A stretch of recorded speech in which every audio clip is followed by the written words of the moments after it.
My children tried to steal $10 million from me, and in the end, they were begging on their knees at the door for me to let them in. Do you know what it feels like when the people you love most stab you in the back and then smile at you as if nothing happened?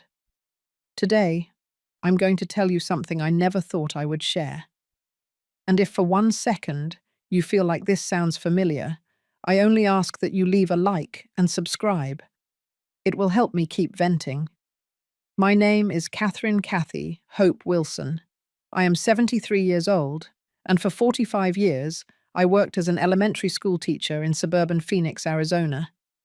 I live in a red brick ranch house in the Scottsdale area, with a backyard full of walled-in rose bushes I planted myself when my children were small. Every morning, at 6 o'clock, I get up to prepare a cup of good old-fashioned drip coffee on the blue gas range I bought in 1985, when my husband Robert was still alive and helped me carry in the grocery bags.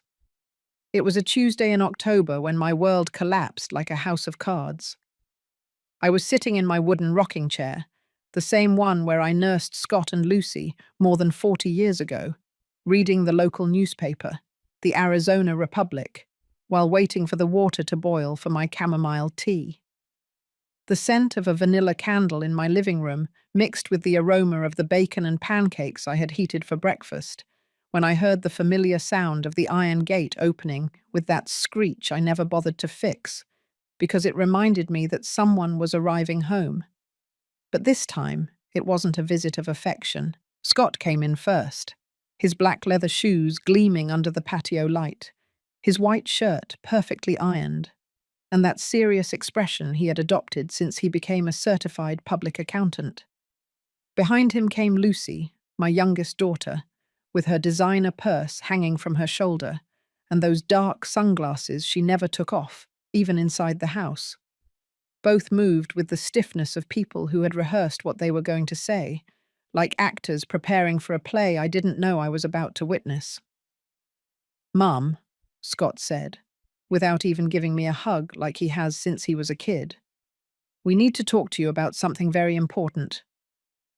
Lucy settled into the green velvet armchair that had belonged to my mother-in-law, crossed her legs, and looked at me with that smile that didn't reach her eyes. "It's about your situation, Mum. We're worried about you." I put the newspaper down on the coffee table, next to the framed photo of all of us at Scott's wedding 8 years ago. In that picture, I'm holding my grandson David in my arms while he plays with my pearl earrings. Everyone is smiling genuinely. How different my family looked then, when I still believed that love was enough to hold together the people you care about most. "My situation?" I asked, feeling a cold sensation crawl up my back like when it rains in January and the wind sneaks through the window cracks. Scott pulled a manila folder from his briefcase, the same kind he used for clients at the accounting firm where he worked. "Mum, you're 73 years old now. This house is too big for you. You have a lot of money sitting around without doing anything productive. And well, at your age, it's normal to sometimes forget things." "I don't forget anything," I retorted, feeling indignation warm my cheeks. Lucy leaned forward with that sugary voice she had used since she was little when she wanted something. "Of course not, Mummy. But wouldn't it be better if we helped you manage everything? We could put the accounts in our names too, so that when something happens, there won't be any legal complications." "When something happens," I repeated, feeling as if someone had opened a valve of ice water in my stomach. Scott opened the folder and spread several documents on the table. "Dad left a considerable inheritance, Mum. $10 million between property, savings, and investments. That's a lot of money for one person alone." There it was, the naked truth, without disguises or pretty words. They hadn't come to visit because they missed me. They hadn't come to have coffee and ask me how I had slept. They had come for my money. I looked at the papers Scott had placed in front of me. Documents of assignment of assets, powers of attorney, contracts. I didn't completely understand, but which I suspected meant handing over everything Robert and I had built during 35 years of marriage. I remembered my husband's calloused hands when he worked construction on the weekends to save extra money, how we counted dollars on this very table every Sunday night, planning our children's future, dreaming of leaving them something better than what we had had. "Do you think we're going to let you spend it all by yourself?" Lucy said, and her voice sounded different, harder, as if she had removed a mask she had been wearing for years. "At that age, you don't even know what you're doing, Mum," Scott nodded, supporting his sister with the naturalness of someone who had rehearsed this conversation. "Yes, it's better to leave that in the hands of younger, more lucid people. It's the best for everyone. You've lived long enough." Those words fell on me like stones. You've lived long enough. As if my life were a movie that had reached its end, and someone had decided it was time to turn off the screen. As if my 73 years were a terminal illness, instead of an accumulation of wisdom and experience. I remained silent for a moment that felt eternal, watching these two people who had come out of my womb, whom I had carried in my arms all night when they had a fever, whom I had defended from unfair teachers and cruel friends, whom I had taught to walk, to read, to be good human beings. Now they were sitting in my living room, surrounded by the memories of a happy family, talking to me as if I were an annoying stranger who had overstayed her welcome in her own life. The silence became so dense that I could hear the ticking of the wall clock that had belonged to my mother, the distant rumble of traffic on Loop 101, and the beating of my own heart that seemed to want to escape from my chest. It was then that I saw my grandson David peek through the kitchen door, with his 8 years and those huge eyes that looked so much like Scott's when he was little. The boy who used to run toward me yelling, "Grandma Kathy," every time he came to visit, now looked at me with a strange shyness, as if he didn't know if he had permission to approach. "Come here, my love," I said, extending my arms. But Lucy quickly got up and took the boy by the hand. "David, go play in the backyard. The adults are talking about important things." The boy looked at me one more time before obeying his aunt, and in that look I saw something that broke my soul. Pity. My own grandson looked at me with pity, as if he had already understood that something had changed forever in our family. Over the next few months, while I tried to process what had happened in my living room, Scott and Lucy began to execute their plan with the precision of surgeons operating on an open heart. I didn't realize it at first, because they arrived with smiles and hugs, carrying bags of bagels and donuts from the local bakery, and feigning concern for my well-being. "Mum, you look tired," Lucy would say, while reviewing the papers I had on the dining table. "Why don't you let me help you with the bank accounts, just so you don't stress yourself out so much?" Scott would show up on Saturday mornings with his laptop under his arm, setting up at the kitchen table as if it were his personal office. "I'm going to organize everything digitally for you, Mum. It's easier that way. I just need you to give me your passwords so I can update your information." I, like the trusting idiot I had been all my life, handed them every key, every account number, every document they asked for. I thought they were fulfilling their promise to take care of me, to make my life simpler. When Scott installed an application on my phone to monitor my health, I thought it was sweet that he worried about me so much. I didn't know that application also recorded my calls and my location.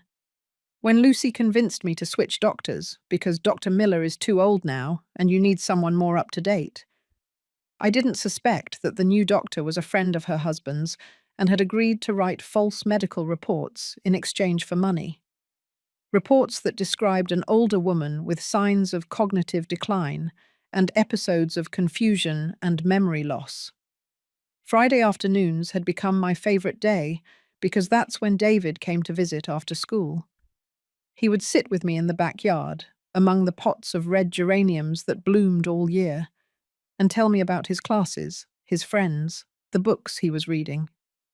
I would prepare him a glass of lemonade and oatmeal cookies, the same ones I gave his dad when he was his age. But one Friday in December, when David arrived with his wrinkled school uniform and his Spider-Man backpack, something had changed in him. He sat next to me, but didn't look me in the eyes. He nervously played with the straps of his backpack and answered my questions in monosyllables. "What's wrong, my sweetie?" I asked him, stroking his black hair that always smelled like apple shampoo. David was silent for a moment, looking at his school shoes that were already too small. "Grandma Kathy, my dad says you're sick." I felt as if someone had hit me in the stomach with a hammer. "Sick? What did your dad talk to you about?" "He says you sometimes forget important things and that's why they have to take care of your money now. He says it's normal when people get very old, that it's not your fault, but that you can no longer make decisions alone." My grandson's words came to me like stabs, wrapped in the innocence of a child, repeating what the adults had taught him to believe. My own children were using David to normalize my supposed incapacity, so that even my grandson would see me as a senile old woman who needed constant supervision. "David, look at me," I said, taking his little face in my hands. "Do you think your grandma is sick? Do you think I forget things?" The boy looked at me with those huge eyes full of confusion. "I don't know, Grandma. You remember everything for me. My birthday, my report card grades, even my teacher's name. But my dad knows more than I do." That night, after David left with his backpack and his confusion, I sat in my rocking chair with a cup of herbal tea that had already gone cold in my hands. The house felt different, as if the walls had absorbed poisonous words that now floated in the air I breathed. I started remembering small things I hadn't noticed before. The way Scott had started talking to me slower, as if I didn't understand things right away. How Lucy had started repeating information I already knew, just in case you forgot, Mum. The way they would exchange glances when I was telling an anecdote, as if they were evaluating whether what I was saying made sense. They had been building the narrative of my dementia little by little, like someone building a house brick by brick. Every conversation, every visit, every seemingly affectionate gesture had been part of a larger plan to justify what they were about to do. The confirmation arrived on a grey Thursday in January, when Martha, my lifelong neighbour, knocked on my door with a worried expression and a cup of coffee in her hands. "Kathy, forgive me for getting involved where I'm not asked, but I need to tell you something," she said as she sat down in my living room, in the same armchair where Lucy had spoken to me about my situation months ago. Martha had seen Scott coming in and out of my house when I wasn't there. She had seen him with an unknown man, reviewing papers on my patio, taking photos of my living room and my kitchen. When she asked him what he was doing, Scott had told her they were evaluating the house to make some repairs that Mum needs, but which she doesn't realize she needs. "I also saw them at the bank, Kathy. I saw them at Chase Bank with Mr. Ellis, that lawyer who has an office off State Street. My friend works there as a teller and told me they were asking about procedures to declare someone legally incapacitated." Martha's words fell on me like ice water. My children didn't just want my money. They wanted to take away my dignity, my autonomy, my right to exist as a complete human being. They wanted to turn me into a legal minor, someone who needed permission to buy bread or decide what clothes to wear. I couldn't sleep that night. I stayed sitting in my bed, looking at the photographs on my nightstand. Scott at his college graduation, with that proud smile as I hugged him. Lucy on her wedding day, radiant in her white dress, telling me she hoped to be as good a mother as I had been. David when he was a baby, asleep in my arms while Robert looked at us tenderly from the armchair. At what moment had these people I loved more than my own life turned into calculating strangers? At what moment did I stop being their mother to become their financial target? The next day, Friday, January 18th, everything changed forever. I returned from the market with bags full of tomatoes, zucchini, and beef to cook a big pot roast, planning to invite Scott and Lucy over on Sunday to try to talk to them, to ask them directly what was going on. But when I got to my iron gate, a young woman in a maid's uniform blocked my way. "Excuse me, ma'am, but you can't come in," she told me in a firm voice, but avoiding looking me in the eyes. "What do you mean I can't come in?" "This is my house," I replied, feeling the market bags slip from my hands. "Mrs. Lucy gave me very clear instructions. She says you can no longer enter without authorization from the family. I'm very sorry, but those are my orders."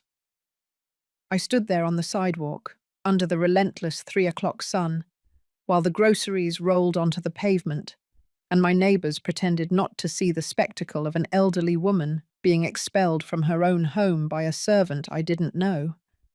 It was like a nightmare, but I was completely awake. I had to sit on the edge of the curb, with my 73 years on my back and my arthritic knees protesting against the cold concrete, while processing what had just happened. The vegetables kept rolling toward the drain, as if even the produce wanted to escape this surreal situation. A lady passing by with her shopping cart looked at me with that mixture of pity and morbid curiosity that people reserve for traffic accidents and other people's tragedies. "Are you all right, ma'am?" asked Mrs. Peterson, the neighbor across the street, who had come out to water her plants as an excuse to see what scandal was unfolding at my house.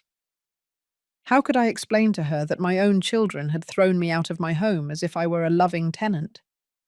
How could I tell her that the woman who had raised those children, who had sacrificed her own dreams to pay for their college and school uniforms, was now sitting on the street because they had decided she was in the way?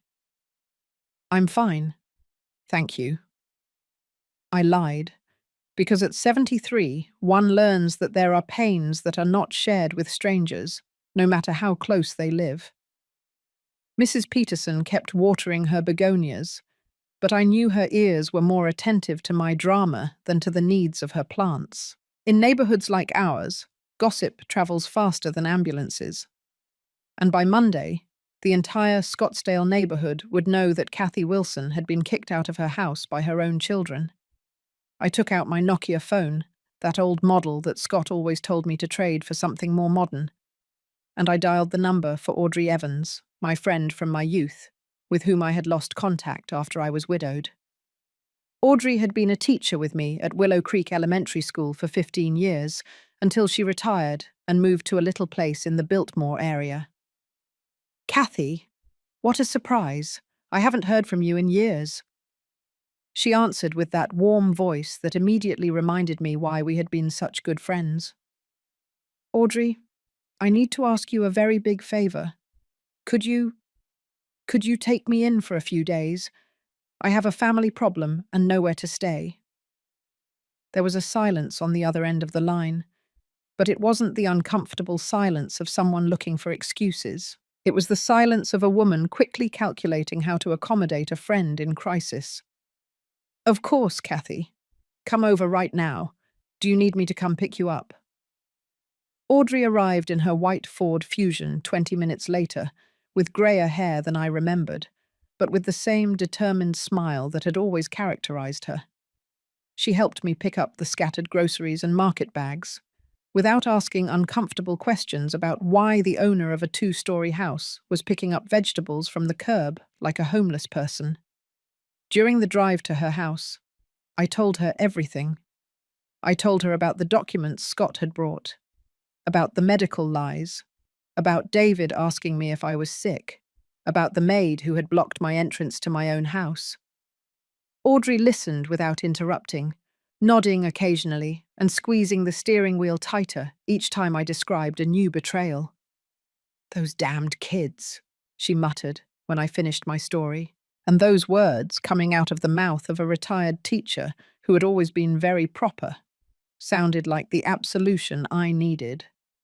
Audrey's house was small but cozy, with African violets in all the windows, and the perpetual smell of drip coffee that characterizes the homes of women who have learned to live alone without becoming bitter. She had a tiny living room with a two-seater sofa upholstered in floral fabric and a coffee table full of People magazines and half-solved crossword puzzles. "You can stay as long as you need," she told me as she showed me the sofa where I would sleep. "And I don't want to hear a word about inconvenience or payment. That's what friends are for."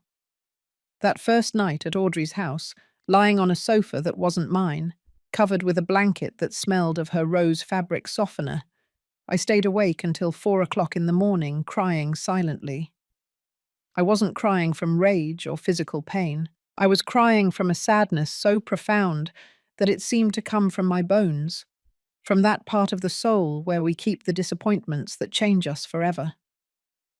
I thought about all the nights I had watched over Scott when he had a fever as a child, putting damp towels on his forehead and singing him Elvis Presley songs until he fell asleep. I remembered the times I had worked double shifts to pay for Lucy's piano lessons because she insisted she wanted to be like the rich girls who had private lessons. I evoked every birthday, every Christmas, every school achievement I had celebrated with them as if they were my own triumphs. Had all that been a long-term investment for them? Every goodnight kiss, every plate of hot food, every "I love you, my son"? Had it simply been a way to secure their future inheritance? The days at Audrey's house became a melancholy routine. I got up early because at 73 the body no longer knows the luxury of sleeping in. I would prepare coffee for both of us and sit in her small garden, watching the plants she cared for grow, with the patience of someone who is no longer in a hurry for anything. Audrey would go shopping or visit her own grandchildren, and she would leave me alone with my thoughts and the constant rumble of traffic on Central Avenue. A week after settling on her sofa, my children finally called me. First it was Lucy, with that sweetly concerned voice she had perfected since childhood. "Mum, where are you? We went to look for you at the house and you're not there. We are very worried about you." "Worried?" I repeated, feeling the indignation heat my face. "Worried about the woman you put a maid in front of so she couldn't enter her own house?" "Oh, Mom, that was a misunderstanding. Rosa misinterpreted the instructions. We just wanted someone there to look after you, to make sure nothing happened to you while you were alone." Lies wrapped in gift paper, manipulation disguised as maternal love. "Where are you, Mum? We'll come for you right now." "I'm not going to tell you where I am, and I don't want you to come for me. I want you to explain to me why you hired a lawyer to declare me incapacitated. I want you to explain to me why you told David I'm mentally ill." There was an uncomfortable silence on the other end of the line. "Mum, I don't know what you're talking about. I think someone is putting strange ideas in your head. That worries me very much."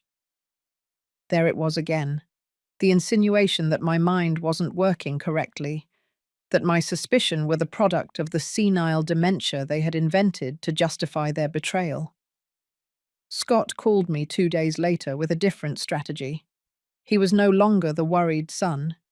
He was the CPA talking to me as if I were a problematic client. "Mum, we need to resolve this misunderstanding immediately.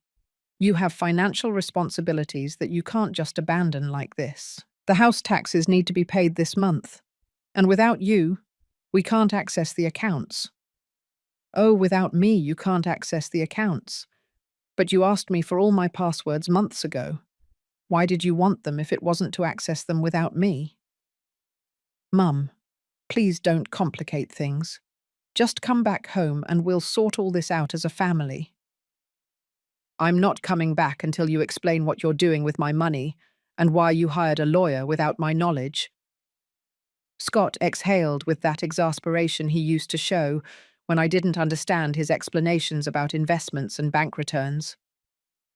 "Look, Mum, if you don't come back and don't cooperate, we're going to have to take legal measures to protect your assets. It's for your own good." Threats. Now they were openly threatening me. After that call, I sat in Audrey's garden, among her petunia pots and rose bushes, finally understanding the magnitude of what I was facing. My children didn't just want my money. They were willing to destroy my reputation, my dignity, and my mental health to get it. And they had the legal tools and professional contacts to do it. It was a war, and I didn't even know it had started.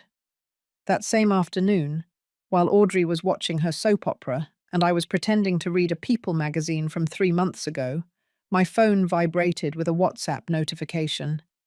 It was a message from David, my grandson, and my heart raced thinking that maybe he wanted to see me, that maybe he missed our afternoons of lemonade and oatmeal cookies.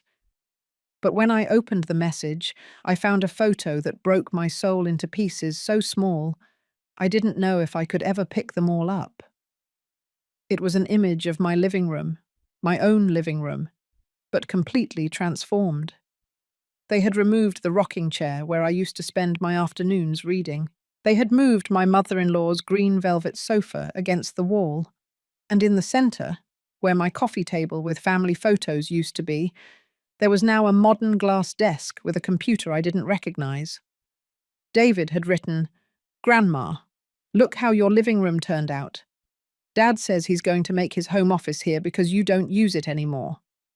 You don't use it anymore." As if I had died. As if my forced absence was a voluntary decision. A natural retirement from life that they could take advantage of to redistribute my space according to their convenience. I showed the photo to Audrey, who was preparing quesadillas for dinner. She looked at the image for a long moment. Then she turned off the stove and sat down next to me on the sofa. "Kathy, do you have the papers for the house? Do you have the original deeds?" "Yes, I have them in my purse. I always carry them with me since Robert died, just in case." "And your husband's will? Do you have that too?" I pulled the documents out of my black leather purse, the one I had bought at the department store 15 years ago, and that had accompanied me to every important official transaction in my life. Audrey reviewed every paper with the meticulousness of someone who had spent decades dealing with school bureaucracies and knew how to read the fine print. "Kathy, look at this," she said, pointing to a clause in the will that I had never particularly noticed. "Your husband put a very specific condition here. It says that if anyone tries to revoke your legal power without legitimate medical evidence and official psychiatric evaluations from at least 2 recognized medical institutions, all assets are automatically frozen and remain under your exclusive control until the situation is legally resolved." I read the clause over and over, feeling something akin to hope beginning to grow in my chest, like a small but persistent plant. Robert had always been a provident man, especially after seeing how his friend Charles' brothers had fought over the inheritance when the old man died. But I never thought that foresight would save me from my own children. "What exactly does this mean?" I asked Audrey. "It means they can't do anything legal against you without having real medical proof, and it means that if they try to do it with false documents, you can activate this clause and block everything until a judge determines who is right." I didn't sleep that night, but for the first time in weeks, it wasn't because of sadness, but because of something like excitement. I had a weapon my children didn't know existed. I had an ace up my sleeve that Robert had put there precisely to protect me from situations like this. The next day, Audrey accompanied me to the office of Mr. Alan Peterson, a lawyer who had handled some legal matters for the school where we worked. He was a man in his 60s, with a grey moustache, and that measured way of speaking that characterizes lawyers who have seen too many family dramas to be surprised by anything. I told him the whole story. The false medical documents, the passwords they had asked for, the maid who had blocked my entrance, Scott's threats about taking legal action. Mr. Peterson listened, taking occasional notes on a yellow legal pad that seemed to have witnessed as many family tragedies as he had. "Mrs. Wilson, what your children are trying to do is called elder financial abuse, and it is a federal crime," he told me when I finished my story. But the clause your husband included in the document is extraordinarily intelligent. With this, we can not only protect your assets, but also demonstrate that the accusations of mental incapacity are false and malicious. The process was simpler than I expected. Mr. De Peterson contacted the attorney who had handled Robert's original will, a man who had known us for decades and perfectly remembered the conversations he had had with my husband about protecting Kathy from vultures who might take advantage of her widowhood. On a Tuesday afternoon in February, while Scott and Lucy believed I was hiding like a helpless old woman, I was at the attorney's office signing the documents that would activate the Asset Protection Clause. With this, Mrs. Wilson, all bank accounts, properties, and investments are under your exclusive control until any dispute over your mental capacity is legally resolved, the attorney explained to me. Your children can try whatever legal actions they want, but they won't be able to touch a single dollar of your assets until they prove with legitimate medical documents that you really need a legal guardian. But my revenge was just beginning. That same afternoon, I returned to my house accompanied by Mr. Peterson and a court officer. The maid, who had blocked my entrance a week earlier, now opened the gate with a nervous reverence, clearly confused by my legal entourage. Scott was in my living room, in my house, sitting behind the glass desk he had installed where my coffee table used to be. When he saw me enter, his expression changed from surprise to irritation, as if I were an intruder interrupting his work in his personal office. "Mum, what are you doing here? Who are these people?" "I am Mr. Alan Peterson," my lawyer introduced himself with the formality these situations require. "I legally represent Mrs. Catherine Wilson in this asset matter. We are officially notifying you that all bank accounts and properties under Mrs. Wilson's name have been frozen until further notice, and that any attempt to access these assets without her written authorization constitutes a federal crime." Scott stood up from my desk, his face growing paler. "What are you talking about? My mother has memory problems. We are protecting her assets for her own good." "Do you have official medical documents demonstrating that incapacity?" the court officer asked. "Well, we are in the process of—" "He doesn't have them," I interrupted, feeling a strength in my voice I hadn't felt in months. "Why don't they exist?" "Because I'm not sick, Scott. I am perfectly lucid and perfectly aware that you have been planning to steal everything your father and I built during 35 years of marriage." At that moment, Lucy arrived, carrying shopping bags, and with that feigned surprise expression she had perfected since she was a teenager. "Mom, it's so good you're back. We were so worried." "Ma'am," Mr. Peterson interrupted her, "you are also officially notified about the activated asset protection. Any documentation you have presented to any legal instance to declare your mother incapacitated will be investigated for documentary fraud if it does not include the appropriate medical evaluations." I saw Lucy and Scott exchange a look that said everything. There was panic in their eyes. The sudden realization that their carefully laid plan was crumbling like a sandcastle under the rain. "This is ridiculous," Scott murmured. "She's our mother. We just want to take care of her." "Then," I replied, feeling how each word returned a piece of my dignity, "demonstrate that care by respecting my decisions and stopping treating me as if I were a child incapable of managing her own life." But I knew this was just the beginning. The real war was only starting. The following days were an emotional roller coaster that kept me awake until the early hours of the morning, reviewing every conversation, every gesture, every look I had exchanged with my children in recent months. I had returned to my house. Yes, but it no longer felt like my home. It felt like a battlefield, where every corner held memories of the family I thought I had, and evidence of the betrayal I had actually been living. Scott and Lucy did not leave immediately after the legal notification. They stayed that first night, circling my house like uncomfortable ghosts, whispering to each other in the kitchen, while I pretended to watch television in the living room. I heard them making phone calls in low voices, probably contacting the crooked lawyer they had hired to plan my legal incapacitation. "It can't be that hard," I heard Scott tell someone on the phone from the backyard. "She's a 73-year-old woman. There has to be some way to prove she's not in her right mind." Those words pierced me like thorns. A 73-year-old woman. I had stopped being their mother to become an administrative obstacle, a legal problem to solve, a statistical figure that represented the only thing standing between them and my money. The next day, Friday morning, David arrived for his routine visit, but this time he was accompanied by Lucy, who stood in the doorway of my living room as if she were a bodyguard supervising a high-risk meeting.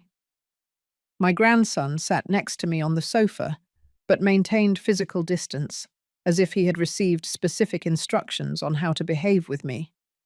His little hands nervously played with the hem of his New York Yankees t-shirt, and he avoided looking me directly in the eyes. "David, my love, how are you? How was school this week?" I asked him, trying to sound normal even though I felt Lucy's watchful gaze burning the back of my neck. "Fine, Grandma," he replied in a low voice, but kept looking toward where his aunt was instead of looking at me. "Do you want me to prepare you some lemonade? Or would you prefer a glass of chocolate milk?" David finally looked at me, and in his eyes I saw something that broke my heart, confusion mixed with fear. "Mum says I can't eat things you give me anymore, because sometimes you forget if they're good or not." Lucy quickly approached from the door. "What happens, Mum, is that the doctor says sometimes older people don't realize when food is spoiled or when the expiration dates have passed. It's for safety, that's all." Another lie wrapped in false maternal concern. Another way to paint my supposed mental incapacity so that even my own grandson would begin to see me as a dangerous old woman from whom he had to be protected. "David," I told him, taking his little hands in mine, "do you think your Grandma Kathy doesn't know how to tell when food is good or bad? Do you think the woman who has taken care of you since you were a baby suddenly doesn't know how to cook?" The boy looked at me with those huge eyes full of confusion. I could see that he was struggling internally between what his parents had taught him to believe and what his own memories told him about me. "I don't know, Grandma. My parents know more than I do." At that moment, I knew they had won an important battle. They had managed to sow doubts about my mental competence, even in the person who loved me most unconditionally in the world. My own grandson now saw me as someone to be careful of. That afternoon, after Lucy took David away with the excuse that they had to go buy school supplies, I sat in my rocking chair looking at the rose bushes in the yard that already needed pruning. The phone rang, and when I answered, it was a voice I didn't recognize. "Mrs. Catherine Wilson?" "Yes, this is she." "This is Dr. Stevens from City General Hospital. Your son Scott asked me to contact you to schedule a neurological evaluation. He says the family is worried about some episodes of confusion and memory loss that you have been presenting." There it was, the next step in their plan. Now they were contacting doctors directly, probably offering them money to diagnose problems that didn't exist. "Doctor, with all due respect, I have not had any episodes of confusion or memory loss. I do not need any neurological evaluation, and I do not authorize my son to make medical appointments in my name." "Ma'am, I understand your resistance, but sometimes people who are developing cognitive problems don't realize their own symptoms. It would be advisable to—" I hung up the phone. My hands were shaking, not from senility, but from pure indignation. How far were they willing to go? How many doctors, lawyers, and public officials were they willing to bribe to achieve their goal? That night, Scott came home with a different attitude. He was no longer the worried son or the professional accountant. He was a desperate man who had exhausted his subtle options and was prepared for direct confrontation. Mum, we need to talk seriously, he told me, sitting down in front of me in the living room without taking off his shoes, something I had always asked him to do since he was a child. Talk, I replied, crossing my arms. This situation has gotten out of control. You are acting irrationally. You hired lawyers to fight your own family. You are rejecting medical help that you clearly need. This can't continue. This can't continue? Do you mean that you can't steal my money as easily as you thought? Scott stood up from the sofa violently, as if my words were physical blows. We are not trying to steal anything from you. We are trying to protect you from yourself. Look at yourself, Mum. You are paranoid. You believe that everyone is against you. You don't even trust your own children. I have reasons not to trust you, I replied with a calm that surprised even myself. I have a maid who told me I couldn't enter my own house. I have a grandson who is afraid of me because he was told I'm crazy. I have doctors I don't know making appointments to evaluate me without my consent. Do you think that's paranoia, Scott? My son looked at me with an expression I had never seen on his face before. It was pure contempt, without disguises or pretensions of filial affection. You know what, Mum? Fine. Keep your money. Live alone in this huge house, without family, without anyone to take care of you when you really start needing it. But don't come crying when you realize that money can't buy you companionship or affection. He left that night, taking his things and the glass desk he had installed in my living room. Lucy came the next day to pick up some belongings she had left in the guest room, and her goodbye was just as cold. I hope you're happy, Mum. I hope changing your family for a pile of cash is worth it. They left, but I knew they hadn't given up. I knew my children well enough to know that when they wanted something, they would stop at nothing to get it. This had only been their first failed strategy. They were surely planning their next move. And I was right. A week later, while I was watering my rose bushes in the backyard, my neighbour Martha knocked on my door with a worried expression and a newspaper in her hands. "Kathy, have you seen this?" she asked me, handing me the local newspaper, the Phoenix Chronicle, open to the classified ads section. There, in black letters on a white background, was an announcement that left me breathless. Family seeks information about the whereabouts and mental state of Catherine Hope Wilson, 73 years old, who suffers from senile dementia and may pose a danger to herself and others. If you have seen her or have information about her location, please contact Scott Wilson at the following phone number. They had published an ad in the newspaper painting me as a demented and dangerous elderly woman who was lost in the city. They were publicly destroying my reputation, making sure that anyone who knew me would begin to see me as a senile lunatic they had to be careful of. But this time, instead of crying or getting depressed, I felt something different growing in my chest. It was anger. It was determination. It was the clear realization that if they wanted to play dirty, I had more experience than they imagined. It was time to show them who Catherine Hope Wilson really was. The ad in the newspaper was the straw that broke the camel's back, but it was also the mistake I needed to demonstrate how far my children were willing to go.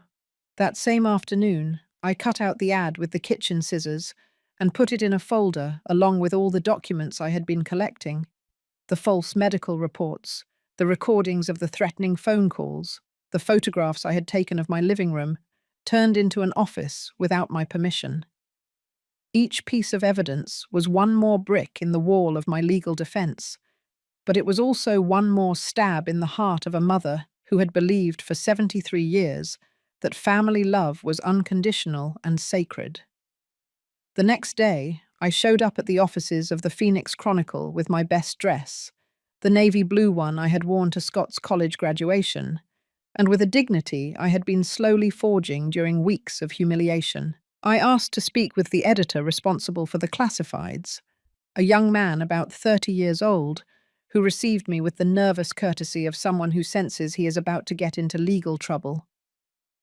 "Sir, I am Catherine Hope Wilson, I told him, placing my driver's license on his desk. I am the woman described in this classified ad as a lost and dangerous lunatic. The man reviewed the ad and then looked at me with a mixture of confusion and growing panic. Ma'am, we didn't know that. Of course you didn't know, because the people who paid for this ad lied about my mental condition and my whereabouts. I am perfectly lucid. I live in my house and I have never posed a danger to anyone.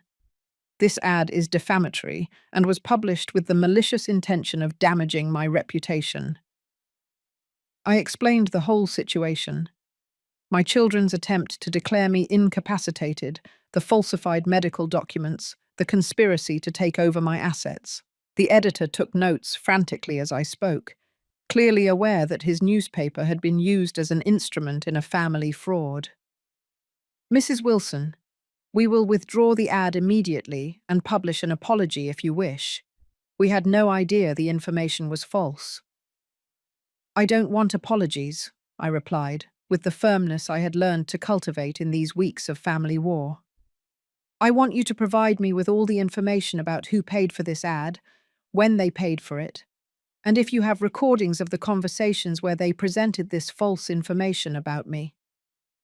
The editor handed me copies of everything: the payment receipt in Scott's name, the transcript of the phone call where he had described my supposed dementia with elaborate and convincing details, even a copy of the check with which he had paid for the ad. Each document was one more proof of the conspiracy they had mounted against me. That same afternoon, my lawyer filed a lawsuit for defamation against Scott, using the newspaper ad as primary evidence. But I knew they wouldn't stop there. I knew my children, and when they felt cornered, their creativity for causing harm became infinite. I didn't have to wait long to discover their next move. On Sunday morning, as I prepared to go to church as I had done for 40 years, my phone started ringing non-stop. First, it was Martha, my neighbor across the street. "Kathy, are you all right? I saw some posts on Facebook that have me very worried." Then the lady who sells newspapers on the corner of my street called. "Mrs. Wilson, is what they're saying about you on social media true?" Then it was Father Michael from the parish. "Kathy, my dear, some rumors about your mental health have reached my ears and they have me very uneasy." With my heart racing, I asked Audrey to help me check Facebook, that social network I had never fully understood, but which had apparently become the new battlefield where my children had decided to destroy my reputation. What we found left me speechless. Lucy had created a post on her personal profile, with a photo of me taken without my knowledge, where I appear sitting in my rocking chair, with my hair a little dishevelled by the wind. The photo was accompanied by a text that made me tremble with indignation, with much heartache. "I share with you that my mum, Kathy, is going through a very severe process of mental deterioration. She has begun to have episodes of paranoia, where she believes her own family wants to harm her. She has become aggressive, distrustful, and no longer recognizes the people who love her most. We have begged her to accept medical help, but she refuses outright. As a family, we are devastated watching the woman we love so much get lost in her own mind. We ask for your prayers for her to find peace and accept the treatment she needs." The post had 73 comments from people I had known for decades. Teachers who had worked with me, neighbors who greeted me every day, parents whose children I had educated for years, all expressing pity for my mental deterioration and admiration for the patience and love my children showed in this difficult family situation. Scott had shared his sister's post, adding his own comment. "It is very painful to see our mother pull away from us due to an illness she cannot control, but we will continue to fight for her, no matter how much she rejects us or how much she hurts us with her accusations. Family love is stronger than any illness." They had converted my resistance to their theft into symptoms of dementia. They had transformed my legitimate legal defense into paranoid episodes. They had painted my refusal to be scammed as senile aggressiveness, and they had done it publicly, in front of my entire community, making sure that anyone who saw me on the street would look at me with pity instead of respect. But the most painful thing of all were the comments. People who had known me for decades now wrote things like, "Poor Mrs. Cathy, how sad to see her like this," and "What noble children she has. Anyone else would have abandoned her by now." And "It's normal at that age. My grandma also got very difficult before she died." In a single Facebook post, my children had achieved what months of legal manipulation had failed to do: turn me into a victim of my own supposed mental illness in the eyes of my entire community. That night, after reading every comment with the masochism of someone who cannot stop touching a wound that hurts, I sat in my rocking chair in the backyard and cried as I hadn't cried since Robert died. But I didn't cry from sadness. I cried from rage. I cried from indignation. I cried from a fury so pure that it frightened me. Audrey stayed with me that night, sleeping on the living room sofa in case I needed company. At 3 o'clock in the morning, she found me sitting in the kitchen with a cup of cold tea in my hands, looking at the family photographs stuck on the refrigerator. "Cathy, are you okay?" "You know what's the saddest thing about all this, Audrey?" I told her without looking away from a photo where Scott and Lucy are hugging me on Mother's Day last year. "It's not that they want my money. Money comes and goes. What hurts me is that they are willing to destroy my dignity, my reputation, my place in this community where I've lived all my life, just to get it." Audrey sat next to me and put her hand over mine. "Cathy, I've known you for more than 30 years. Anyone who really knows you knows you're not crazy. Lies have short legs. But people who don't know me well will believe what they read on Facebook, and my grandchildren are going to grow up thinking that their grandma Cathy was a senile lunatic who turned against her own family." At that moment, I made a decision that would change everything. I got up from the kitchen table. I went to my room, and I took out a shoebox from the closet where I kept important documents that no one else knew about. Inside was something that not even my lawyer knew existed. An audio recording I had made on my phone the day Scott and Lucy first came to talk to me about my situation. It was a 45-minute recording where it was clearly heard how my children planned to declare me incapacitated, how they had contacted the crooked doctor, how they had discussed the division of my assets, as if I were already dead. Everything was there, in their own voices, without possibility of denial or manipulation. Robert had always told me that when people underestimate you for being an older woman, that underestimation becomes your secret weapon. It was time to use it. The next day, Monday morning, I dressed in my grey tailored suit, the one I had worn for important meetings at school. I tied my hair in an impeccable bun and put on makeup with the care of a woman who knows she is about to fight the most important battle of her life. Audrey accompanied me to the offices of the local CBS News affiliate, where I had secured an appointment with the producer of the morning show, Phoenix Daybreak. The producer, a woman in her 40s named Patricia Morales, received me in her office full of television screens and journalistic awards. I told her my complete story, omitting no details, showing her every document, every piece of evidence, every proof of the conspiracy my children had mounted against me. "Mrs. Wilson," Patricia told me after listening to my story for an hour, "this is exactly the kind of story we need to tell. Elder financial abuse is a silent epidemic in America, and most victims never get a chance to defend themselves publicly." But I had something else to show her. I took out my Nokia phone and played fragments of the recording I had secretly made the day Scott and Lucy came to talk to me about my situation. Scott's voice sounded clear and cold. "Look, Lucy, the doctor says that with the reports we gave him, He can justify a diagnosis of senile dementia. It will cost $5,000 extra, but it's worth it if we can speed up the legal process. And Lucy's voice, equally calculating. And what happens if Mum resists? If she tries to defend herself? A 73-year-old woman against two professionals with legal contacts. Please. Besides, who is going to believe her? She's old enough for people to assume she's losing her mind. Patricia listened to the recording, her eyes growing wider and wider. Mrs. Wilson, do you authorize me to use this recording on the air? With this, we can prove that everything they did to you was premeditated and malicious. Use everything you need, I replied.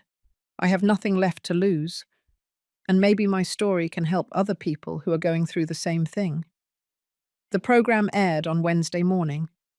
I appeared sitting in the studio, my hands calm in my lap, speaking with the serenity of a woman who had decided not to allow anyone else to humiliate her. I told my story without tears, without melodrama, only with the dignity of the facts and the force of the truth. When they played the fragments of the recording, I could see in the host's face the same indignation I had felt for weeks. The program's phones immediately began ringing with calls from viewers who wanted to express their support or tell similar stories of family abuse. What we want our viewers to understand, I said, looking directly at the camera, is that no matter how old you are, it doesn't matter if you're a man or a woman, no one has the right to steal your dignity or your assets. And if you are the son or daughter of an older person, remember that your parents are not an investment that you are going to cash in when they die. They are human beings who deserve respect until the last day of their lives.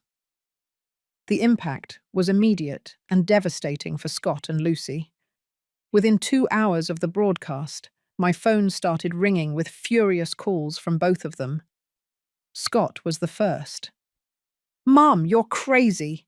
How dare you go on television to talk about private family matters? You've ridiculed us publicly." "Scott," I replied with a calm that surprised me, "I didn't ridicule you. You ridiculed yourselves when you decided to conspire against your own mother. I just told the truth. You made that recording without our consent. That's illegal. In this country, a person has the right to record conversations in her own home to protect herself from crimes. Consult with your crooked lawyer, Scott. I'm sure he can explain the laws better than I can." Lucy called 20 minutes later with a different strategy. She was no longer the manipulative daughter. Now she was the misunderstood victim. "Mom, how could you do this to us? We are your family. Everyone we know saw the program. The parents at David's school are talking about us. You've ruined your own grandson's reputation." "Lucy, David's reputation was ruined the day you decided to publish lies about my mental health on Facebook. A child shouldn't grow up watching his parents destroy his grandmother for money." "It's not for money. It's because you're sick and you don't want to accept it." "Then prove it. Take me to an independent neurologist, to a psychiatrist who isn't a friend of your husband's, to any legitimate doctor you want. If I'm really sick, the real medical studies will prove it."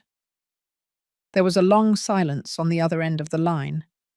We both knew that no legitimate doctor would find evidence of dementia or cognitive decline in me. "We can't fix this as a family anymore," Lucy finally murmured. "This all got out of control." "It got out of control the day you decided to treat me as if I were your property instead of your mother." The following days were a revelation about the power of truth when it is told publicly. I received calls of support from people I didn't even know, letters from other older women who had gone through similar situations, even visits from journalists from other media outlets who wanted to delve into the topic of elder financial abuse. But the most important thing was the call I received on Friday afternoon. It was from the District Attorney's Elder Abuse Unit, informing me that they had opened an official investigation against Scott and Lucy for fraud, falsification of documents, and elder financial abuse. The recording I had broadcast on television was enough evidence to initiate criminal proceedings. Mrs. Wilson, the prosecutor explained to me, with the evidence you have provided, we can proceed criminally against your children. If their guilt is proven, they would face between 5 and 12 years in prison, in addition to the permanent loss of any inheritance rights to your assets. That night, while I was eating a simple turkey sandwich alone in my kitchen, I reflected on the irony of the situation.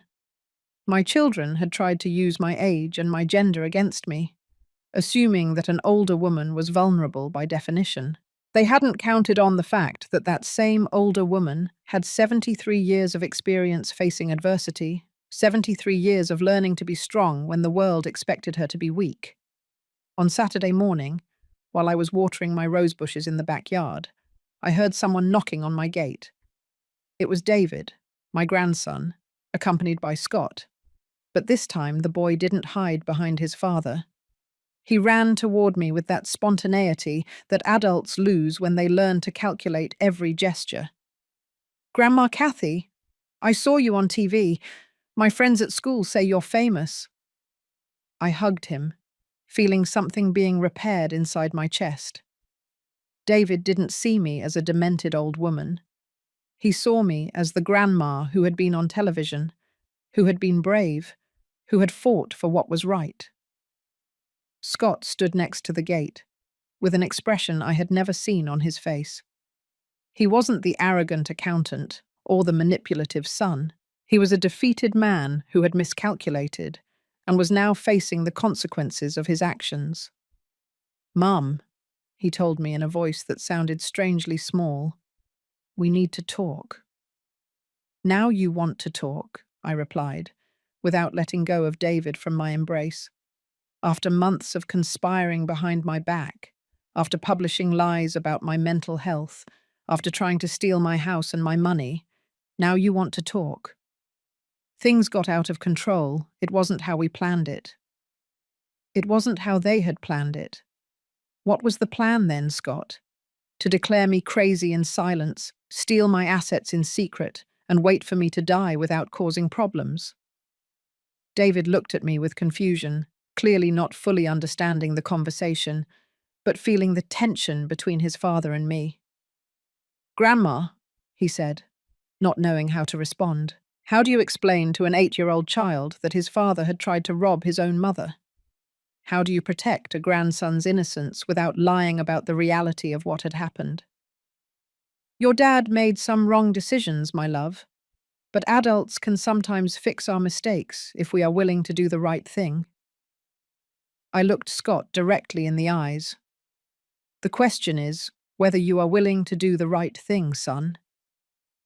Scott remained silent for a moment that felt eternal, looking at his son, who was still hugging me with the innocent confidence of someone who doesn't fully understand adult betrayals, but recognizes genuine love. I could see in my oldest son's eyes something I hadn't seen in months: real shame. Not the feigned shame of someone who has been discovered, but the deep shame of someone who finally realizes the magnitude of what he has done. "David, go play in the backyard," Scott told his son in a softer voice than he had used with me in a long time. "Your grandma and I have to talk about adult things." The boy gave me a kiss on the cheek and ran toward the rose bushes, where he began to look for ladybugs under the leaves, as I had taught him to do since he was very small. Scott and I were left alone under the shade of the lemon tree that Robert had planted when David was born. "Mum, the prosecutor cited me to testify on Monday," Scott told me, sitting down on one of the plastic chairs I had in the patio. "My lawyer says that with the recording you presented and all the evidence you have, Lucy and I could face up to 12 years in jail." "And that worries you?" I asked him without sitting down, remaining standing with the dignity of a woman who had already decided not to show weakness to the person who had tried to destroy her. "Of course it worries me. I have a son. I have responsibilities. I can't go to jail." There it was again. There was no remorse for having hurt me. There was no apology for having tried to rob me. only concern about the consequences he would have to face. Scott, for 8 months, you planned to legally declare me incapacitated. You hired crooked doctors. You falsified documents. You kicked me out of my own house. You destroyed my reputation publicly. And you even used my grandson to make me believe I was losing my mind. At any point during that entire process, did you think about the consequences I would have to face? My son lowered his gaze toward his shoes, those shiny leather shoes that I had once admired, as a symbol of the professional success he had achieved. It wasn't personal, Mum. It was just that we needed the money. Lucy and her husband are about to get divorced, and he is going to ask for half of everything. I have office debts I can't pay. We thought that if you couldn't manage your finances anymore, we could— It wasn't personal, I repeated, feeling the indignation rise in my throat like bile. Scott, you tried to declare me crazy. You made my own grandson afraid of me. You threw me out of my house as if I were a stranger. How is that not personal? We never wanted to hurt you. We just wanted to secure the family's future. The family's future? What family, Scott? The family you destroyed when you decided to view your mother as a walking bank account. The family that ended the day you preferred money over respect. At that moment, David ran back from the backyard with a ladybug in the palm of his small hand. Grandma, look, I found a super big one. Will you help me put it in your garden so it eats the pests? His innocence was like a ray of light in the midst of the darkness that had consumed my family. This child still saw me as the grandma who loved him unconditionally, who taught him about beneficial insects and prepared him lemonade. For him, I was still the same person as always. Of course, my love, I told him, carefully taking the ladybug. Ladybugs are very important because they keep the plants healthy without using harmful chemicals. As I helped David place the ladybug on a rose leaf, I felt Scott's gaze on us. When I turned to look at him, there were tears in his eyes, but I didn't know if they were tears of genuine remorse or tears of self-pity for the consequences he was facing. David, Scott told his son, we have to go now. Your mum is waiting for us. Can't I stay longer with my grandma? I haven't been here in a long time. Another day, son. We have to go now. After David said goodbye to me with the promise to return soon, Scott and I were alone again. It was my opportunity to ask him something that had been tormenting me for weeks. Scott, I need you to answer something honestly. How long had you been planning this? Since when did I stop being your mother to become your financial target? My son ran his hands through his hair, with that nervous gesture he had since childhood, when he knew he had done something wrong. Since Dad died, he finally admitted, since we knew how much money he had left. At first it was just curiosity, but then we started calculating how long you might live, how much money you might spend, what would happen if you developed some expensive illness. His words hit me like physical punches. Since Robert died, since the most vulnerable moment of my life, when I was mourning the loss of the man I had loved for 35 years, my children were already calculating when they could claim their inheritance. While I was mourning your father's death at that funeral, while I couldn't even get out of bed from the pain, you were already planning how to take away what he had left me to take care of myself. It wasn't like that, Mum. It wasn't so calculated at first. No? Then when did it become calculated, Scott? When exactly did you decide that I was an obstacle that you had to remove? Scott didn't answer, but his silence was answer enough. At that moment, my phone rang. It was Lucy, but this time her voice sounded different. She wasn't the manipulative daughter or the misunderstood victim. She was a desperate woman. Mum, please, I need to talk. My husband filed for divorce and he's asking for half of everything, including the house. If I go to jail for this fraud thing, I'm going to lose my children. Please, I need you to drop the charges. Lucy? No. Let me finish. I know I don't deserve your forgiveness. I know what Scott and I did was unforgivable. But my children don't deserve to pay for our mistakes. Sarah cries every night asking why her dad says her mum is a bad person. Matt has started wetting the bed again since all this legal process began.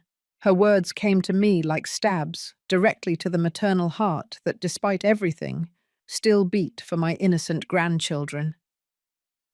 My husband already has everything arranged to take the children to live with him in Atlanta tomorrow morning. He says that as long as I have pending legal problems, he doesn't want the children to be in a toxic and unstable environment. His exact words. I sat down in my rocking chair, feeling the weight of a decision I hadn't anticipated having to make.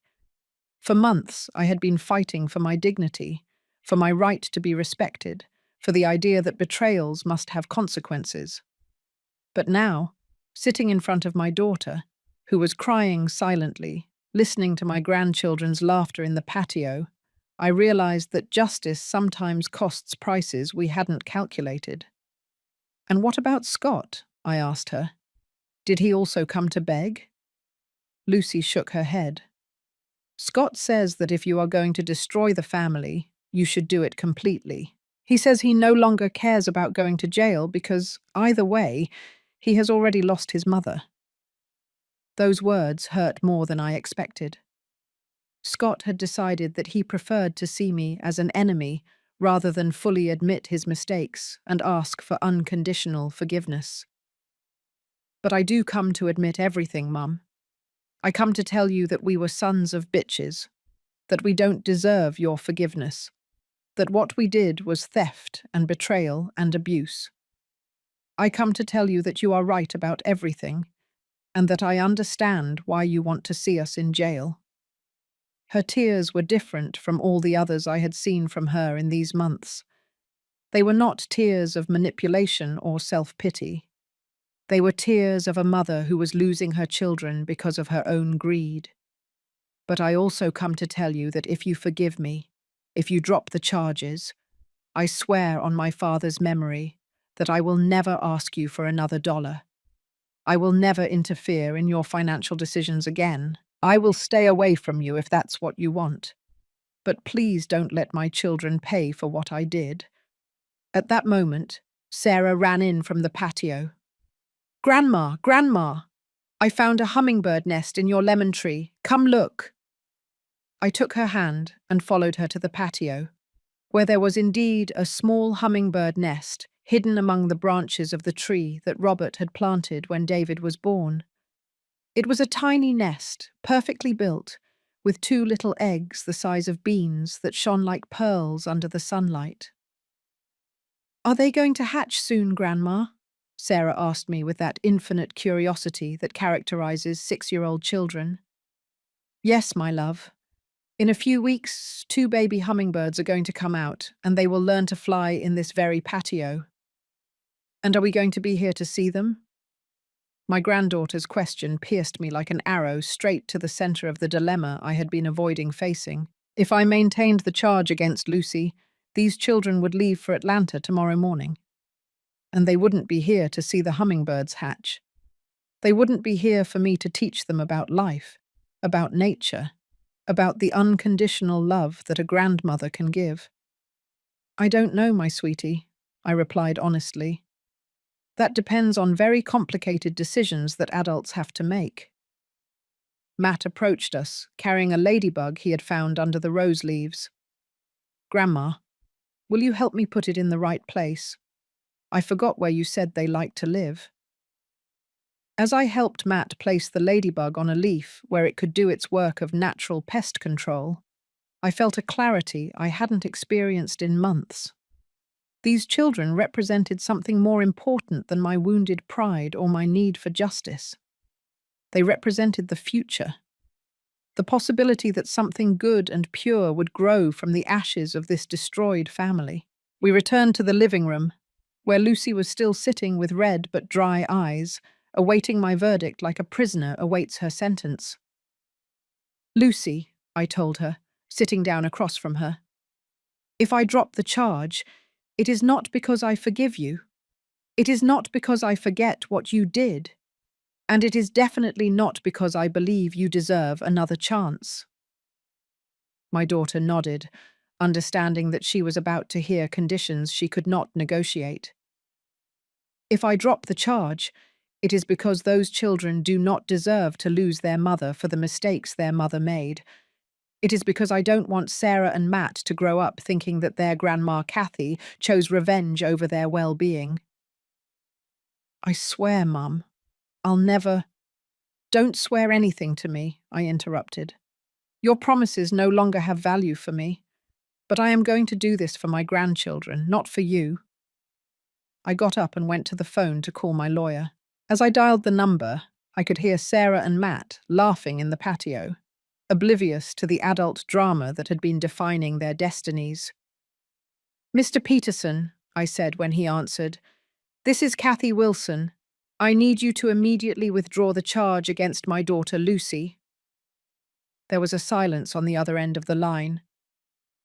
Mrs. Wilson? Are you sure? With all the evidence we have, it's very likely that— I am completely sure. Withdraw the charge against Lucy immediately. And what about the charge against Scott? Does that remain? I looked toward the patio, where my grandchildren were still playing with the innocence of someone who doesn't know that their world was being saved by a last-minute decision. That one stays, I replied with a firmness that surprised me. Scott had the same opportunity as Lucy to come here and beg for his children. He chose his pride. She chose her children. The consequences are based on the choices. I hung up the phone and turned to Lucy, who looked at me with a mixture of relief and confusion. Why didn't you withdraw Scott's too? Because Scott didn't come here as a desperate mother. He came as a calculating accountant, trying to negotiate a cheap exit. You came as a mother. The difference is important. That afternoon, while her husband was cancelling the plane tickets to Atlanta, and Lucy was hugging her children as if she hadn't seen them in years, I sat in my rocking chair reflecting on the price of justice and the value of forgiveness. I hadn't forgiven Lucy. I probably never would completely. But I had chosen my grandchildren over my thirst for revenge, and that choice gave me a different kind of peace than the one I had expected to find. Scott, on the other hand, would face the full consequences of his actions. He had had the opportunity to choose humility over pride, family over ego, but he had preferred to maintain his stance until the end. Sometimes, justice is not perfect, but sometimes, the imperfection of justice is what makes it human. 6 months after that afternoon when Lucy begged on her knees for her children, my life had found a different rhythm, one I hadn't imagined possible when it all began. It was a slower, more reflective rhythm, like that of someone who has survived a storm and now appreciates the value of the clear sky. The mornings still began the same way: drip coffee at 6 o'clock, watering the plants at 7 o'clock, reading the newspaper in my rocking chair while listening to the familiar sounds of the neighborhood waking up. But now I had company on Friday afternoons. Sarah and Matt came to visit after school, and we had established a routine that healed all of us a little. Sarah helped me prepare lemonade while Matt chased butterflies in the patio. We had seen the hummingbirds hatch in the lemon tree, and now the small birds had become frequent visitors that the children looked forward to with excitement every week. Lucy scrupulously kept her word. She never asked me for money. She never questioned my decisions. And when she came to pick up the children, our interaction was polite but distant, like that of two neighbors who respect each other but are not intimately close. The forgiveness she had sought had not arrived, but mutual respect had grown slowly, like plants that need time to take root after being transplanted. Scott had been sentenced to 8 years in prison for fraud, falsification of documents, and elder financial abuse. The news had appeared in the local newspapers as part of a public awareness campaign about this type of crime.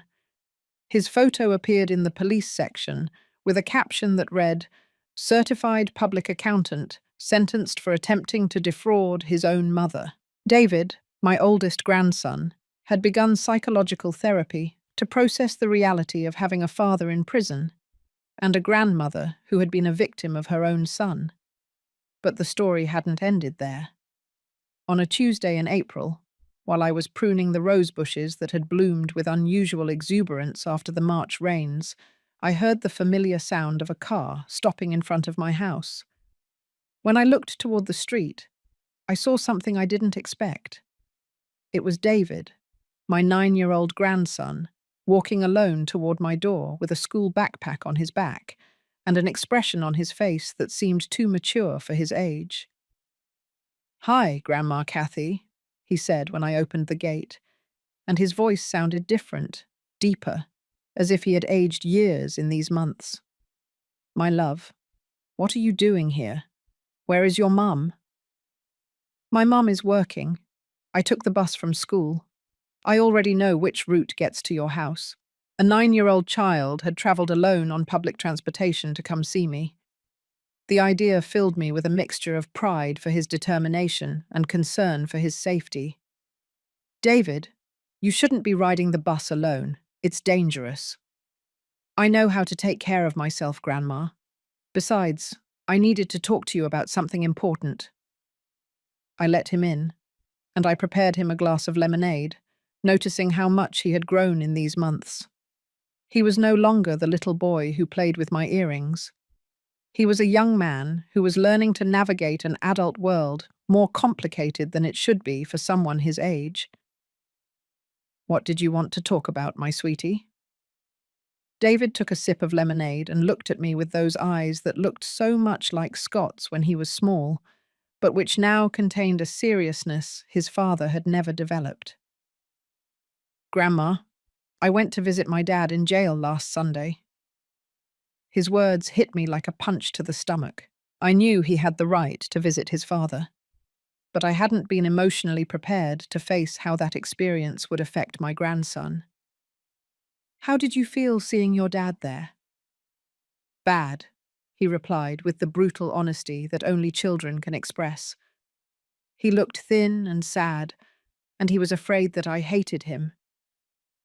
"And do you hate him?" David shook his head slowly. "I don't hate him, but I also don't understand why he did what he did. My therapist says that sometimes good people make bad decisions, but my dad made a lot of bad decisions for a long time." My grandson's wisdom astonished me. At 9 years old, he was processing concepts about morality and responsibility that many adults never manage to fully understand. "What did your dad tell you when you visited him?" "He asked me to tell you that he's sorry, that he understands why you didn't drop the charges against him, and that he thanks you for dropping the ones against Aunt Lucy, because that way Sarah and Matt can be with their mum." I felt something move in my chest, something akin to pain, but also relief. Scott had finally understood that my decisions had not been blind revenge, but carefully calibrated justice. "Is there anything else you want to tell me, David?" My grandson pulled a wrinkled envelope from his school backpack. "My dad wrote you a letter. He says he doesn't expect you to read it, but if you want to, it's there." I took the envelope with slightly trembling hands. The paper was cheap, the kind they use in prisons, and my name was written in Scott's handwriting, but more shaky, less sure of itself. "Do you want me to read it now, or would you prefer me to wait?" "Read it, Grandma. I already know what it says. My dad read it to me before giving it to me." I opened the envelope carefully, as if it contained something fragile that could break with a sudden movement. The letter was 2 pages, handwritten in a script that resembled Scott's, but which showed the marks of time and regret. "Mum," the letter began, "I know I don't deserve for you to read this, But David insisted on bringing it to you, and he deserves for his dad to try to do the right thing, even if it's too late. I've had 8 months to think about what we did, and every day I understand more clearly the magnitude of our betrayal. It wasn't just the money, Mum. It was that we treated you as if you were invisible, as if your feelings didn't matter, as if your dignity was something we could negotiate for our convenience. Lucy tells me you've been very good to Sarah and Matt, that you continue to be the loving grandmother you always were despite all the harm we caused you. That tells me everything I need to know about who you really are and who I have been.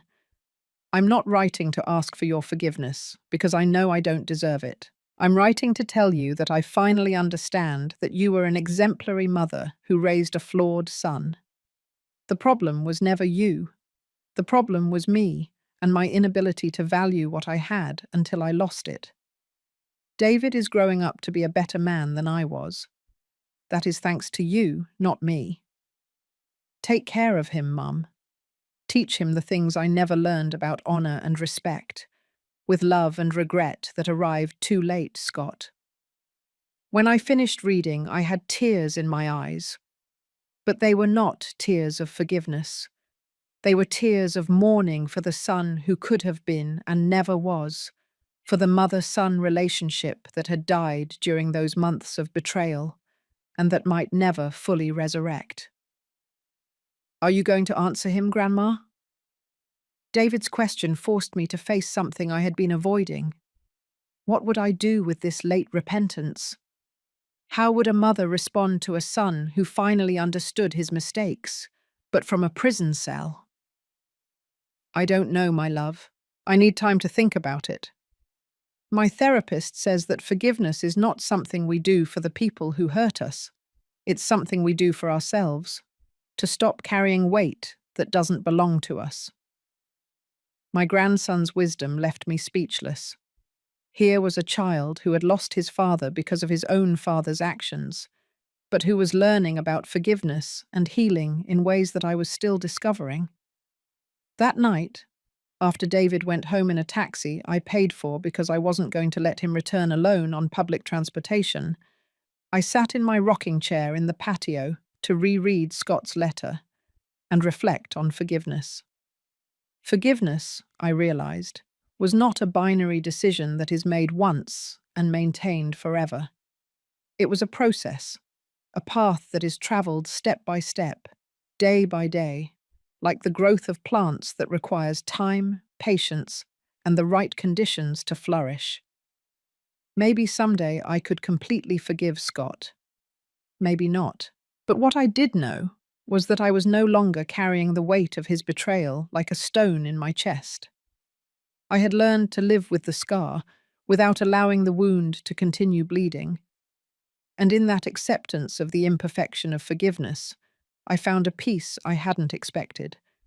The peace of a woman who had fought for her dignity and had won something more valuable than revenge. She had won self-respect and the certainty that no one, ever again, could take away what really mattered. 2 weeks later, I wrote a response letter to Scott. It wasn't a letter of forgiveness, but it wasn't a letter of condemnation either. It was a letter from a mother who recognized that her son had finally grown up, even if he had needed to hit rock bottom to do it. Sometimes, maternal love means allowing the consequences to teach the lessons that words could not convey. A year after all that chaos, my life had taken a direction I had never imagined. It was a morning in October, just like the one when everything began.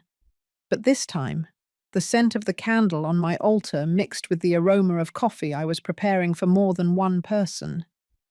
I had decided to turn my house into something that would give meaning to all the pain I had lived through. The idea had come slowly, like plants that grow without you noticing until one day you see them blooming. First, it was Martha, my neighbor, who knocked on my door one Thursday afternoon with her eyes swollen from crying. "Kathy, I don't know who else to talk to," she had told me, sitting in my living room with trembling hands. My son Robert wants me to sign some papers to put my house in his name. He says it's for protection in case I get sick, but something doesn't feel right. As I listened to her story, I recognized the same patterns I had lived through: the lies disguised as concern, the manipulation wrapped in filial love, the systematic way of making a mother doubt her own lucidity. Martha didn't just need advice. She needed someone who understood exactly what she was going through. Then it was Mrs. Thompson, the lady who sold tacos on the corner of the avenue. Her grandchildren had emptied her savings account using a card she had signed for emergencies. Then came a woman named Kathy, a retired teacher like me, whose children had sold her car without her permission and split the money. In 6 months, my living room had become an informal refuge for older women who were being financially and emotionally abused by their own families. We met on Tuesday afternoons. We drank coffee and shared stories that were too similar to be a coincidence. It was Audrey who suggested I formalize what I was already doing. Kathy, you need to register this as a non-profit. You need to give it structure, get legal support, make it something bigger than coffee chats in your living room. And so Hope's Haven was born, an organization I had founded with the money that Scott and Lucy had tried to steal from me. The irony was not lost on me. I was using my own inheritance to protect other women from the same abuses I had suffered. Now, on Tuesday afternoons, my house was filled with the voices of women between 60 and 80 years old, all with different stories but similar pain. We had the support of 2 young female lawyers who worked pro bono, a psychologist specialized in family abuse, and a social worker who helped us navigate the legal and health systems. But more important than the professional support was the emotional support we gave each other. There was something powerful in seeing a 75-year-old woman regain the confidence to report an abusive son because she had heard that another 80-year-old woman had done the same and had survived. The October morning when this story ends, I was preparing the living room for our weekly meeting when the phone rang.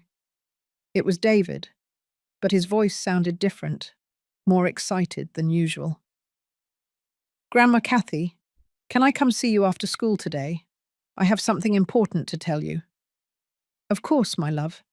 Is everything all right?" "Yes, it's fine. Better than fine. It's about my dad."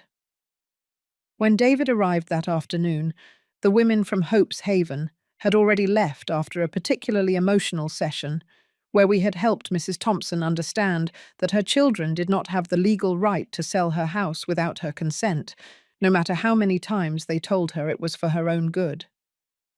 My grandson sat in the rocking chair that was now his favorite spot when he came to visit me, and he looked at me with those eyes that looked more and more like Robert's every day. "Grandma, my dad is getting out of jail." The words hit me like cold water. Scott had been sentenced to 8 years, but had barely served 1. "How is that possible, David?" "His lawyer managed to get his sentence reduced because he's doing something good in jail." David explained to me that Scott had started giving financial education classes to other inmates, teaching them about budgeting, savings, and economic planning. But more importantly, he had started facilitating a therapy group for men who had committed crimes against family members. The judge said that my dad is showing genuine rehabilitation and that his work is helping other inmates understand why they hurt their families. He's getting out in 6 months on parole. I felt a complex mixture of emotions that I didn't know how to process. Part of me was happy for David, who could have his father back. Another part of me felt afraid that Scott would return to our lives, bringing the chaos we had learned to live without. "How do you feel about that, David?" My grandson paused thoughtfully for a moment, playing with the straps of his backpack as he did when he was smaller. "I'm scared," he finally admitted. "But I also have hope. My therapist says that people can really change if they work very hard to do it, and my dad has been working very hard." "Have you talked to him about this?" "Yes. He tells me that he knows he needs to earn the right to be my dad again, that he understands that getting out of jail doesn't automatically mean everything is going to be okay between us. My 10-year-old grandson's maturity continued to amaze me. He had grown more in these 2 years than many adults in entire decades. And what do you think, Grandma? Do you think people can really change? It was a profound question that forced me to reflect on everything I had learned in these months, working with women who had been hurt by their loved ones. I believe that people can change, David, but I also believe that real change takes a lot of time and a lot of work. And I believe that people who have been hurt have the right to protect themselves until they are sure that change is genuine. Does that mean you won't want to see my dad when he gets out? It means I'm going to be very careful. Your dad will have to demonstrate with actions, not with words, that he has truly changed, and that will take time. Ah. That night, after David left, I sat in my backyard, looking at the stars and reflecting on the cycles of harm and healing I had observed in my own family and in the families of the women I now supported. I had learned that forgiveness is not a destination you arrive at, but a path you travel. I had learned that you can love someone, and at the same time protect yourself from them. I had learned that sometimes the most loving consequence you can give someone is to allow them to fully experience the result of their actions. 6 months later, on a Wednesday morning, while I was watering my rose bushes, I heard familiar footsteps in my patio. When I turned around, there was Scott. But he wasn't the arrogant Scott who had come to talk to me about my situation 2 years ago. He wasn't the desperate Scott who had brought lawyers to negotiate his freedom. This was a 45-year-old man who looked like he had aged a decade, with grey hairs he didn't have before, and lines on his face that spoke of sleepless nights and days of forced reflection. "Hello, Mum," he said, standing next to the gate without daring to enter without permission. "Hello, Scott." We looked at each other in silence for a moment that felt eternal. I was holding the garden hose. He was carrying a manila folder that I recognized as the same one he had brought that first time. But now his hands were trembling slightly. "Can I come in?" "Not into the house, just the patio. I have something to give you." I nodded, and he walked slowly toward where I was, keeping a respectful distance. "Mum, I've come to give you this," he said, extending the folder to me. "These are all the legal documents to formally transfer my part of Dad's inheritance to you. Everything that was mine, everything I tried to steal from you, I am officially relinquishing." I took the folder without opening it. Why? Because I don't deserve it. Because I want you to know that I understand that actions have consequences that last longer than jail sentences.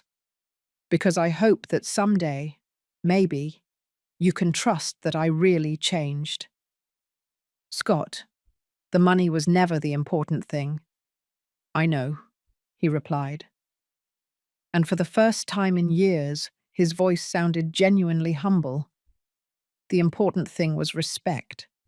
The important thing was treating you as the mother you were, not as the obstacle I thought you were. And that is what I really came to give you back. My respect." He was silent for a moment, looking at the rose bushes that were blooming exuberantly under the morning sun. "I'm not coming to ask for your forgiveness, Mum, because I know that's something that can take years to arrive, if it arrives at all. I'm coming to tell you that I understand why you did what you did, and that I'm glad you were strong enough to defend yourself from me." His words came to me like rain after a drought, not because I needed his validation, but because they confirmed something I had begun to believe, that sometimes the greatest pain can lead to the deepest growth. "What are your plans now?" I asked him. "Work, therapy, earning the right to be the father that David deserves. And if someday you allow me, proving that I can be the son you deserved from the beginning." When Scott left that day, I knew that our story hadn't ended, but I also knew that a new chapter had begun, one where mutual respect was possible, because it had been earned through pain, consequence, and hard work. Have you ever lived through something like this? Or do you know someone who has gone through a family betrayal like this? If this story touched your heart, let me know in the comments. And if you believe that this message can help someone who needs to hear that it is possible to defend oneself and get ahead, please like and share this channel. Sometimes, one person's story can be the lighthouse, another needs to find their way to dignity and self-respect.